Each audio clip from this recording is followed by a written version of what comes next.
I knew there were problems. Those are first two exceptions listed in the audit. I knew there were problems with the credit card. I don't know if I read it before or when. There's no audit, exactly. Last Friday.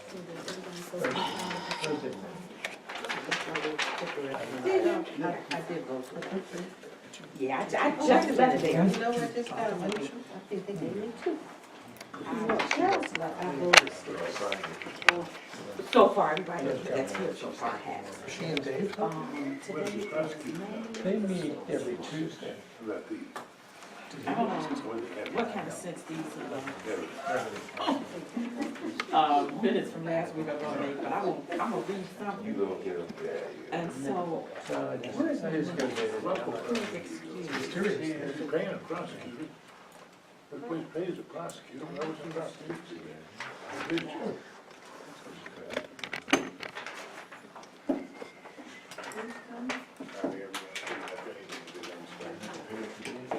Me accountability.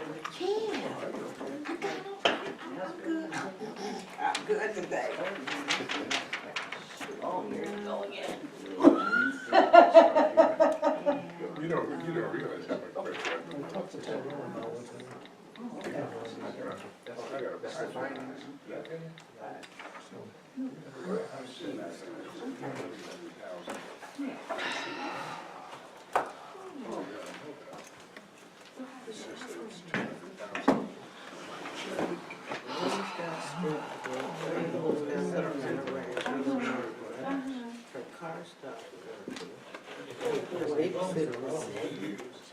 Good evening, Mr. Johnson. Well, I called her last night to, I should have called her. I said, I'll call you back. I can only talk for about 5 seconds. Yeah. We are holding a private service for our family on Friday. And then we are going to have a memorial service for church family and I friends. need someone I can trust. I am not available Thursday and Friday this week. I'm taking those 2 days off. He was asked that during the press conference. No, I'm not available. Well, let me say this about that. Thank you. Promised my brother I'd help him find a job. It's my favorite attorney general. Sam Giancarlo. next door. You know, what's the big deal? Why did they need to put this bill? Mr. Chairman, you are next start the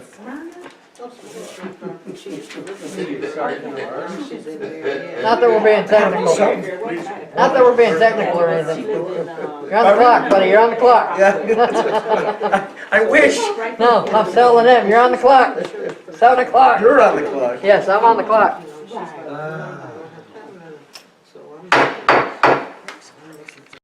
Learning what codification meant. I'm assuming I'm pronouncing it correctly. Yes. Okay, other than that, I saw nothing here, and truthfully, in comparison with the other charter reports and us looking at, it's the same. It's really the same. Unless anybody else has some input on it. And here again, on Article 11, the only question I came up with is actually, it's just a word. And it's in the fourth sentence where it says it may prescribe. And I just wondered why it didn't say it shall prescribe. If you want to read the whole thing.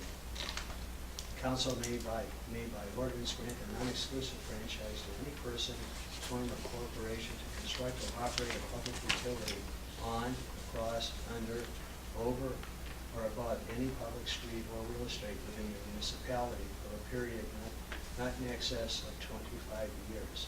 And it may prescribe in the ordinance the kind or quality of service or product to be furnished, yada, yada, yada. And I don't know why, I'm not questioning the word may, I'm just suggesting maybe we shall prescribe.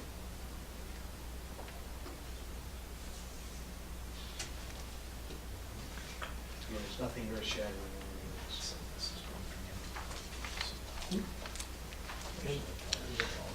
FCC. What is the franchise? What are we talking I'm sorry? When we say franchise, what are we talking about? Define franchise. Am I permitted to, Should. well, years ago, the public utilities that came into your community were required to get a franchise, whether it was the gas company, electric company, et cetera. And more recently, came in the 50s, late 60s, it was cable television. Cable television has now been taken away from franchising by the federal government and by the state government. And we've been preempted from being able to franchise those. To a great extent, the PUCO has also taken away any rights to prescribe the type of service, the quality of service, the kind of service from traditional public utilities such as the gas company and electric, et cetera. So, I'm not sure that this provision, Article 11, has much viability anymore, but it doesn't hurt to have it there, I suppose. If I could, Mr. Chairman, I want to say something about this term Todd's using, franchise. Essentially, all this is about is that, you ever wondered, the cable company or the gas company has a pipe going through your backyard. Yeah. Well, they have an easement to do that. But when it leaves your backyard at the end of the street, it ends up going into public areas, property owned by the city of Richmond Heights. Now, how is it that the gas company, the electric company, or the cable company, I mean, there's an easement, it runs with it's on your deed. But how is it that they're able to go into the public areas of Richmond Heights? That's called a franchise. And in fact, there was a time, Todd was talking about the fact that we've been preempted by the federal government on the cable, the cable companies. And there was a time when, because they went through the public areas, the cable company would pay a percentage of their revenue to the city of Richmond Heights. And they still do that under state statute, but not through the franchise agreement. Right, and I guess just as a footnote of history, the reason that's a frustration for communities like Richmond Heights and others is because you can negotiate your own franchise and you sort of control the terms, and there were some communities getting a higher percentage than others. Of course, some communities more important to the cable company than others. So it's really just about permission to go through your public areas, and as frequently happens, other levels of government have preempted your rights of, in my opinion, your rights of self-determination. Yeah. Maybe I should editorialize a little bit here. The utility companies across the state and across the United States have much more effective lobbyists than the local governments. So they've been able to get statutes passed both from the federal government and state government to preempt a lot of local regulation of their activities. Full disclosure, in a previous life, I used to go to different cities and negotiate the franchise agreements with the different, in fact, I think I negotiated with Todd at one point. And the cable companies did have a very effective lobby, and they got the federal Congress to sort of take away this opportunity to have these individual, put a lot of lawyers out of business as well. One of the many things that they do to take away rights in the public. Yeah.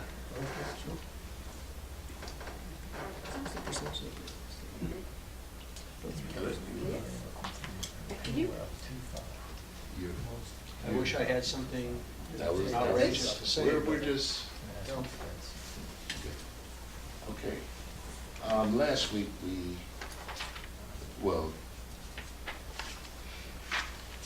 based on the article in the charter review, we had Dwayne to really review his section. Danielle reviewed most of her section last week. We had Arnetta Parker, who reviewed her section article 13 and 14. Donald Houston is not here, so we'll table that. Stanley, is there any items that you would like to discuss from your section? Mr. Chairman, just point of order related to the review you just did of Article 10. And just as a point of information, I'd suggest to all the members of the Charter Review Committee, the city also has a book of ordinance. It's this codification you've been hearing so much talk about. You have a book of ordinance. It's available online. And some of what you may think about or suggest as a charter may be covered in different areas of ordinances already. So I might suggest that as you continue your process, that you take a look at the city's codification of its ordinance, which is available online, because there may be issues you're interested in addressing which are already addressed by ordinance, or more importantly, there may be areas that you want to address in the charter that are addressed by ordinance that you may be overriding by virtue of whatever your suggestion is as well. So it would be I think a sensible thing for all the members of this body to take a look at the codification. In paper form, it's about 2.5 telephone books. But it's certainly worth the members of this body, I think, taking a look at. Just Yeah, I have tried to point those out to you as you've gone along, as I did today with respect to publication of ordinances that have been passed. So I'll continue to do that as best I can. I'm pretty familiar with the ordinances, so I'll let you know if there's some conflict or something that's covered by it. If we just wanted to look at a hard copy of the ordinance, it's located where? There's one in the clerk's office. I believe there's another one in the mayor's office, which are side by side upstairs. There's one in the public library, and it is available online. So we have 4 locations that we will do this. Yes. Richmond Heights. Okay, thank you. Stanley, is there any items that you'd like to discuss in this section? I haven't really reviewed this recently,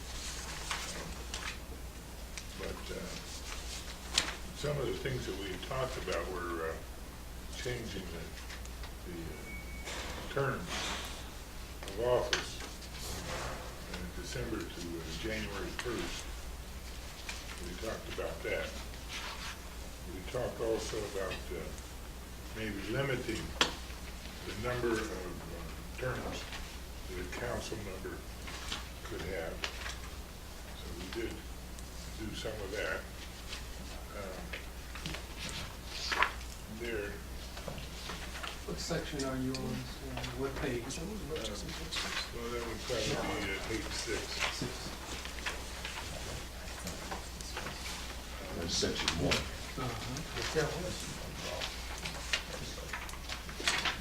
We noticed that some of the wording was a little bad in that it always refers to he or his in charter, and that should be cleaned up. It should be part of it. Then we're seeing a place where council is trying, or not actually trying, they are controlling the mayor. And when the mayor comes into office, it's a necessity that the mayor have some latitude when hiring people for the specific jobs, especially department heads. Now, insofar as department heads are concerned, council should have some say. Those are primary functions. Some of the places in this charter, it shows that all they need to do is a majority.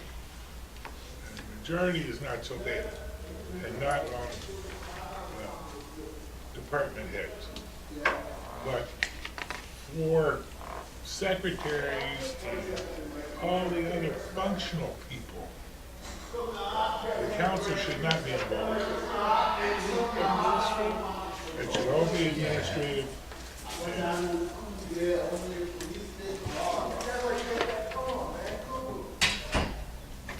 Council should have no word on what to do with those people. I don't know, the city of Cleveland, I know, they take, when a new mayor comes into the office, the first thing they do is they take letters of resignation from everybody, you know, and they accept them or reject them. And I think that Richmond Heights should be basically in the same position. Recently, there was an individual that was let go, and I don't know whether they had to vote on it or not, but part of the problem is that this council and people in high places haven't learned that they should keep their mouths shut. And one person that was just recently let go was because she decided to tell the newspapers that the mayor hadn't paid her hospitalization. And it's none of their business. You know, there's a dispute going on between council and the mayor, and that isn't the type of thing that should be publicized. So, you know, I think the mayor needs some latitude. And she has taken it, our mayor has taken it on herself. Certain things, she has eliminated one department head that, according to the charter, she had no authority to do, because it takes five members, which is a supermajority, I guess, to ratify what she did. And I don't think that the council should be able to ratify or dismiss or anything else. It's the mayor's job to run the city. And the city could approve department heads, should not approve secretaries or inspectors or policemen. It's not their job. It's not their job. For that reason, the five super majority voting should be eliminated. I don't know, did Euclid have that? They did not, but it was somewhat of a different charter. Mayor did not have to go to city council for approval of department heads. But it was a truly executive kind of a position in terms of management. And I think the theory was that the mayor is accountable to the people directly. Right. And therefore, the mayor ought to have that kind of latitude. But it's a little bit, the form of government here in Richmond Heights is probably more likely described as strong council. And Euclid's was what's referred to as strong mayor. But there was still legislative control over the budget and things of that nature. Some of the other things that have been noticed is that the mayor here was trying to bring in Headen or somebody. It was a contract for a little over $1,000, and she didn't have authority to contract for it. Now, that's something else that this charter needs to take care of, because if the mayor has to do all this, just remember, every time you stop that mayor from doing something, it makes her job 10 times harder, because now she's got to come to council, she's got to get something passed, it's not an emergency, she's got to do it 3 times. And cutting grass isn't necessarily an emergency unless you're a resident. The city will get on you for not cutting. And I ought to know, they did it to me. But I think that our biggest problem that I see to work out with this commission is to somehow clean up the position of mayor in this city and make it a mayor and make it an administrative office that it should be. And I think that that'll go a long way in cleaning this thing up. So I asked this a few times, I'm gonna ask again, just to make sure I got this written correct. The department heads that the mayor is, that the department heads who report to the mayor is finance, correct? Correct. Service? Well, Oh. law, is it law? Yes, Okay, public service, yes, public safety, yes. engineering, Yes. and personal assistant. Yes. I don't know Well, I about mean, that Finance. I had it, I said that first. one. Personnel? Personal assistant, these are the ones I have written here where she should, And the I, mayor of Richmond Heights Recreation. should not, recreation. recreation too? Yes. Should not have to get approval from council to hire or terminate. Would you agree that that would be the same as Euclid and making it a strong mayor, council? I guess you're I asking- would just say that well, you can answer that, Dave. I mean, it's. Yeah, well, on Euclid that specific question, yeah, it gets a lot, yes, it gets a lot closer. There's some other elements to a strong mayor form of government that are typical of strong mayor charters, but that would go significant giant steps closer to a strong mayor form of government, yes, absolutely.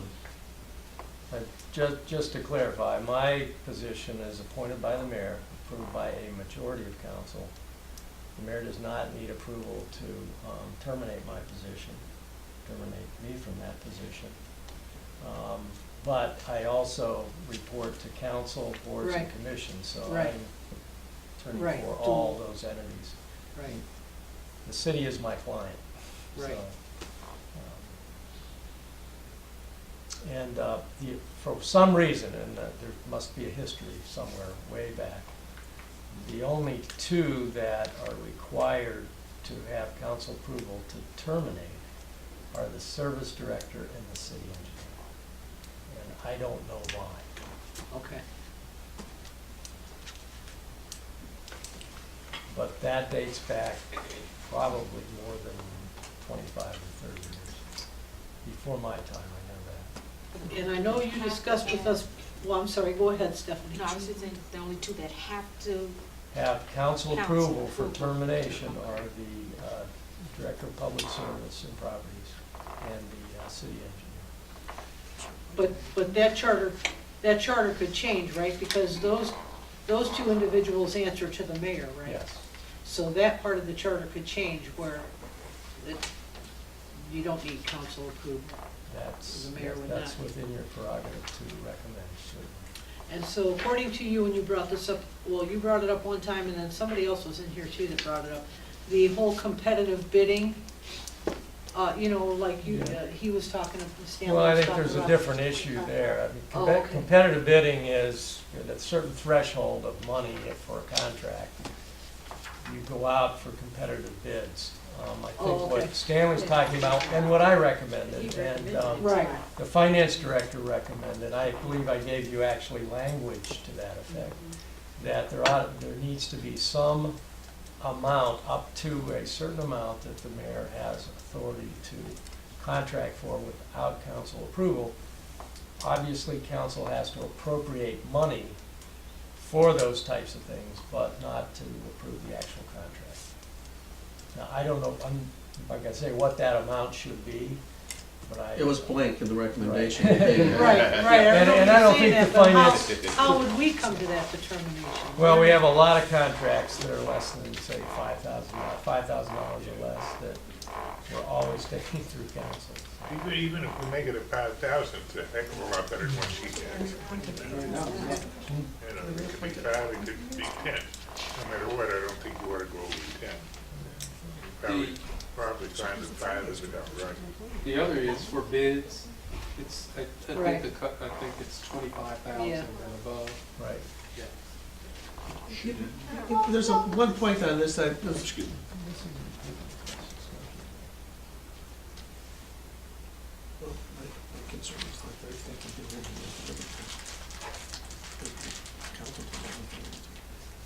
You two having a you guys like to sidebar? share?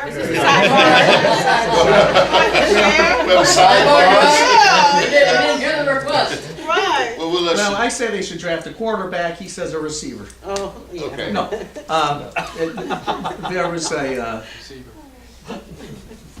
That's very good. the concern about as the law director said, council doesn't have the authority as relates to the termination. The mayor has that authority. But it kind of begs the question, which I was inquiring with the law director about, because if they don't have, if the council doesn't have the authority to intervene on the mayor firing somebody, but they do have the authority as relates to appointing someone, what do you do when someone's terminated for filling that position? So Stays vacant. I turned to the law director and said, can't the mayor just appoint an acting director of a department? And he says he doesn't think that they can. No, She there's can. not the authority in the charter Okay. or ordinances to do that. Okay, let's just give an example here. We have the Director of Public Service, and we're all, let's just say hypothetically, we're all in agreement that we want to see a strong mayor council. And so in order for somebody to become Director of Public Service, what you're saying is that it's got to go by whoever it is that the mayor appoints, has to be a majority approval of council. Currently. But the mayor would be able to terminate that person. That's not what, that's, right? No, currently the service director and the engineer require 5 people on council to approve Okay. the termination. Okay, She's I'm saying saying no. hypothetically, Yeah. if we wanted a strong mayor council, okay, you're saying that whoever it is the mayor would appoint has to meet the approval of a majority of council, but the mayor would be able to terminate that person without council approval, if it were to be a strong mayor council. I'm saying, and according to Ohio statute,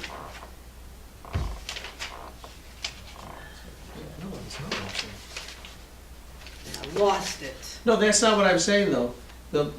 I think the strong mayor form of government, we're talking about theories of forms of government, because I'm not putting my 2 cents to promote one form or the other, but the strong mayor form of government would be defined more clearly as the mayor having the authority to hire and fire without involvement of Yes, city council and whatsoever. that's what I was trying to get to. Exactly.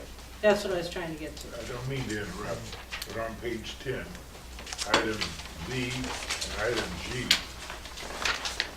and it tells you that the council can approve or disapprove anybody and everybody. Right.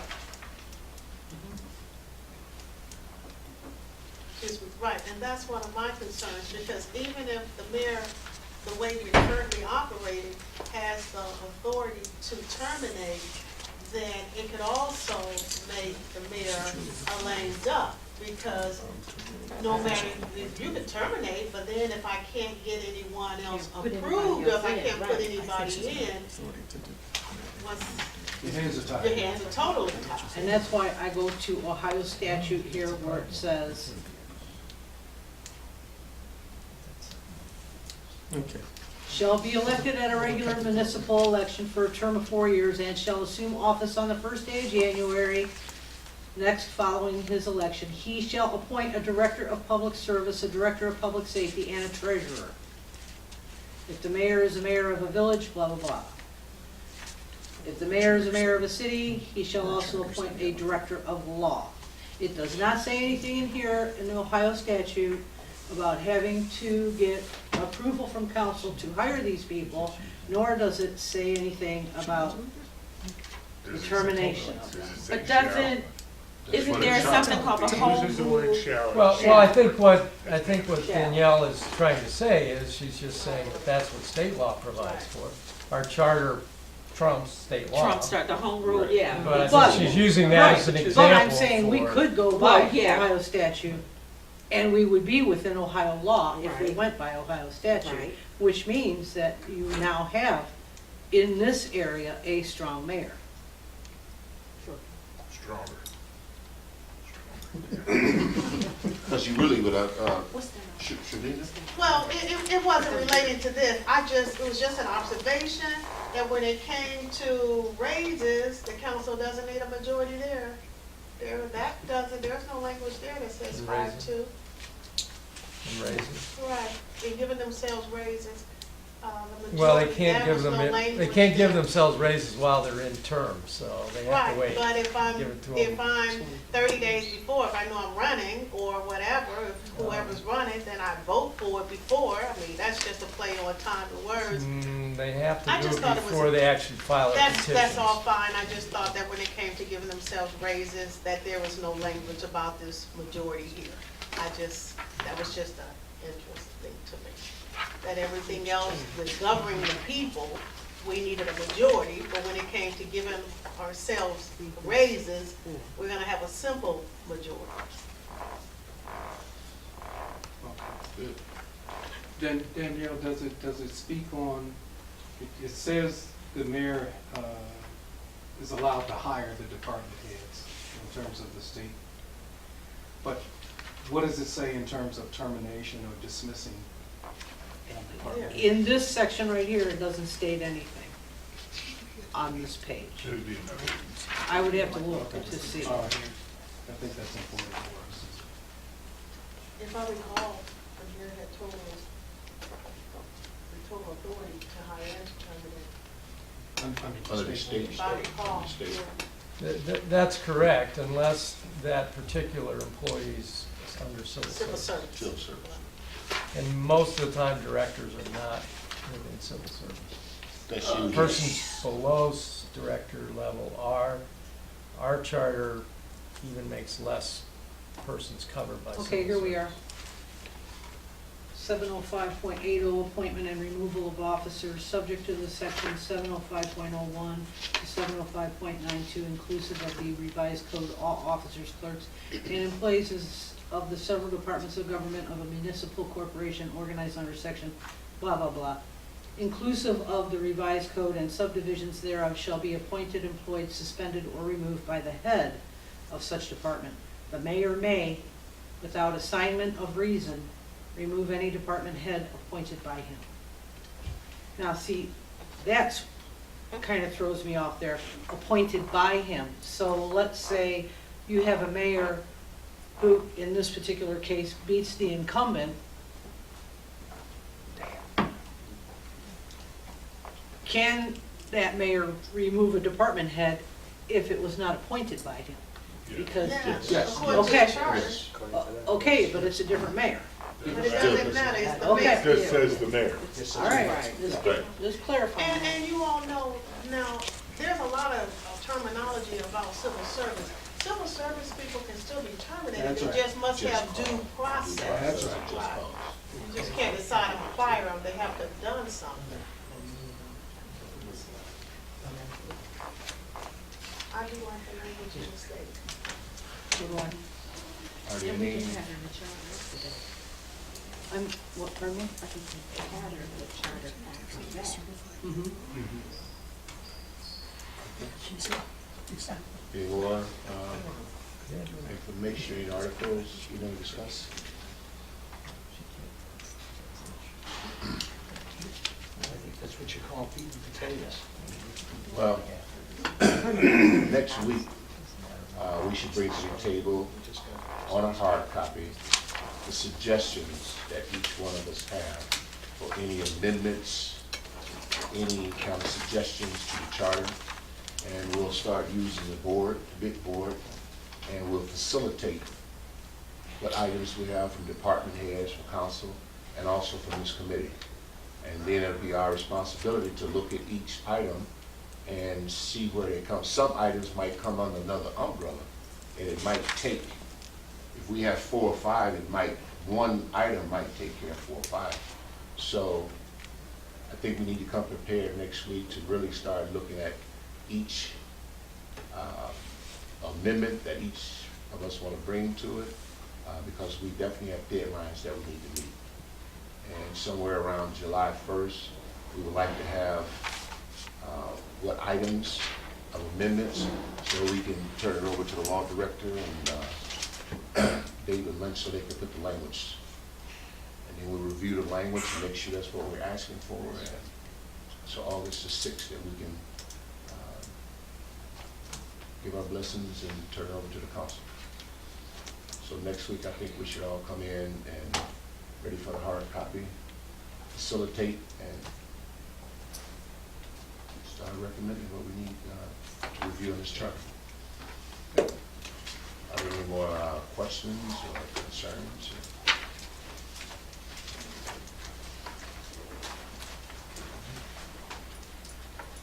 If not, do we have any questions from the public?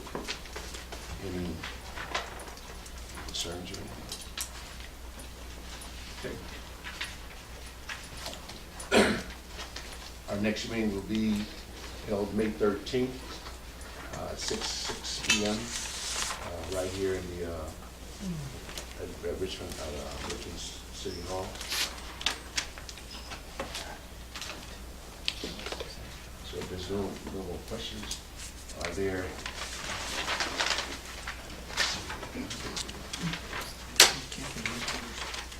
Are there a motion that this meeting be adjourned? Stanley made a motion to adjourn, is it second? Is it second? I second.